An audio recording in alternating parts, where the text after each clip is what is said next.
Tonight we are drinking High West Silver Whiskey Western Oat by High West Distillery out of Utah.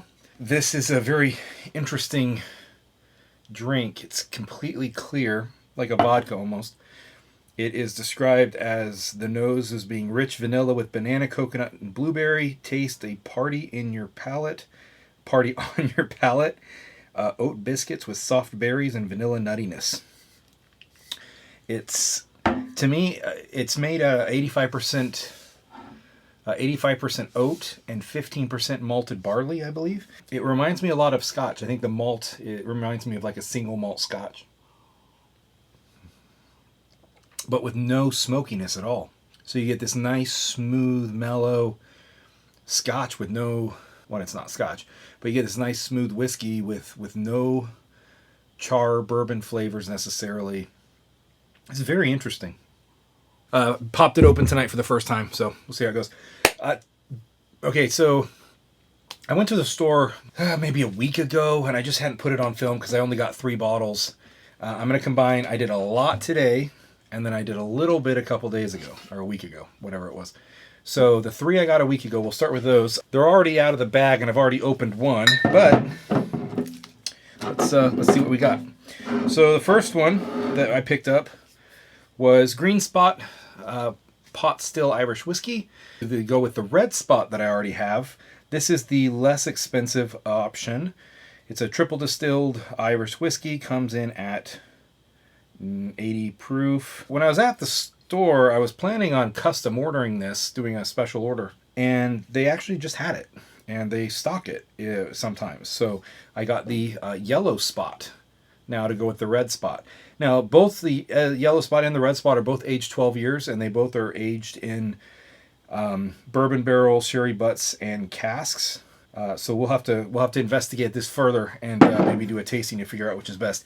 I have had this, as you can tell. It's I've sipped on it a little bit, had a glass.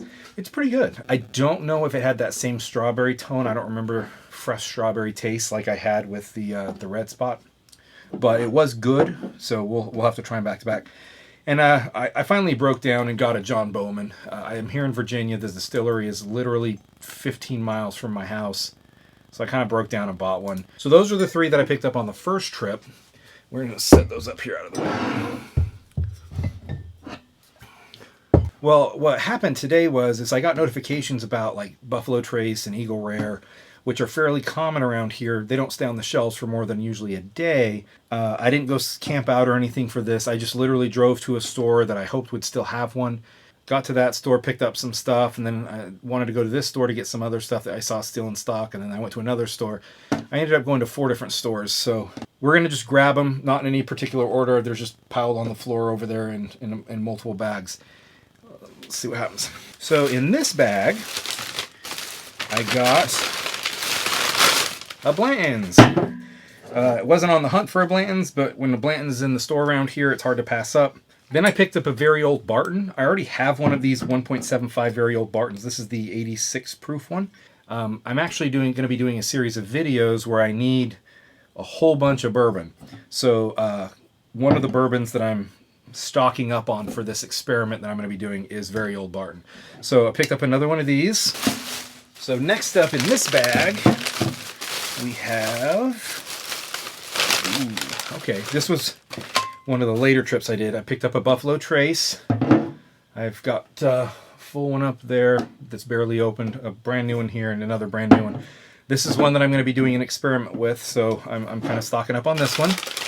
But this one I got really excited about. This is actually a 1792 single barrel.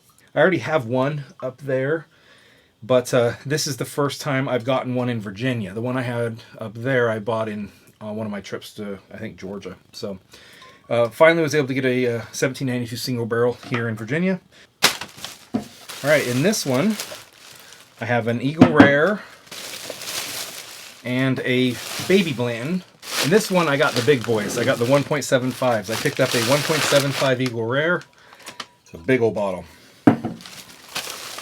And a 1.75 Buffalo Trace. I don't know why I bought this one, other than just I like Eagle Rare and it's good. This one I bought for that experiment I'm going to be doing. In this bag we have an Eagle Rare, and a Buffalo Trace, and an Ardbeg 10. I've had Ardbeg 10 before, but I don't currently have a bottle, so I picked that up because I want to do an Islay Scotch competition at some point. And all of these, you know, you're not allowed to buy more than one bottle per store, so there's just a lot of at each store. I'd pick up a couple as I followed the truck around. I just got really lucky. And lastly, another Baby Blanton's and a, what's this? Wait, what is this? Oh, full-size Blanton's. And this was what of all the things I picked up today, this is what I was most excited for. A 1792 full proof. This is my third 1792 full proof. This is the first one, though, that I purchased in Virginia and actually found here. The others I got in Georgia. So very excited to add this to the collection.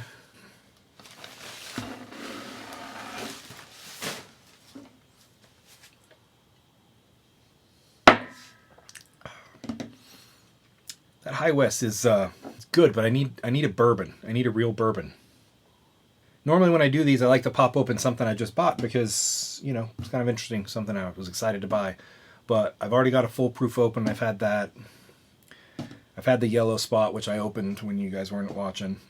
I could open the green spot, but I don't know if anybody's that excited for some scotch, and I'm not in the mood for scotch. I need a good bourbon. So even though I didn't buy it today, we're going to do a quick little first pour of... I was 10 minutes away from E.H. Taylor Small Batch. One of the stores that I was heading to, one of those popped up. 20 minutes away, I started driving down there, and I was about 10 minutes away from the store when they sold out. Their inventory still said 1 when I walked in, but that was delayed. The lady said they sold it about 10 minutes ago, so that was disappointing. Well, I guess to stay with the High West theme, maybe we'll go with the High West American Prairie Bourbon. I opened this tonight when I was opening the Western Oat High West. So it's High West Whiskey American Prairie Bourbon. It's a blend of straight bourbon whiskeys bottled by High West in Park City at 92 proof. What does it say? It's got a story on the back. Let's do some story time. High West is passionate about the American West's natural beauty. That's why we want to raise awareness of one of the most fantastic projects of our time, the American Prairie Reserve in northeastern Montana. It's way too long. It's like a whole paragraph. Let's smell this. That's bourbon.